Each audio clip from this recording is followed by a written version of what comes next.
সবজি বিক্রেতা উনি ওই সবজি কেনার জন্য হায়দারগঞ্জ থেকে সদরে যাইতেছিল।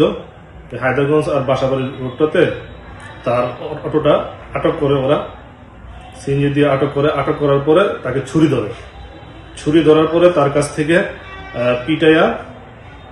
টাকা মানিব্যাগ সহ আর মোবাইল ডাকাতি করে নিয়ে যায়। উনি পরবর্তীতে টহলরত পুলিশকে দেখে সংবাদ দিলে টহলরত পুলিশ আমার সাথে কথা বলে, এরপর আমি ডাকাতদেরকে ধরার নির্দেশ দিলে এসআই রাজীব সঙ্গীয় ফোর্স অফিসার সহ দ্রুত ডাকাতদের তাড়া করে এদের সিএনজিতে এই 6 জন ডাকাত সিএনজিতে পায়,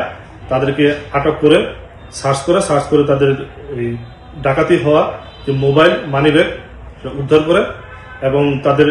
ডাকাতি যে ব্যবহৃত ছোরা সুইচ গিয়ার এবং পাঞ্চ নাকল বলে যেটা দিয়ে ঘুষি দিছে স্টিলের, ওইটা তাদের কাছ থেকে উদ্ধার করে আটক করে স্থানীয় লোকজনের সহায়তা আটক করে সিজার লিস্ট করে থানায় নিয়ে এসে এদেরকে ডাকাতি মামলা নেওয়া হয়েছে।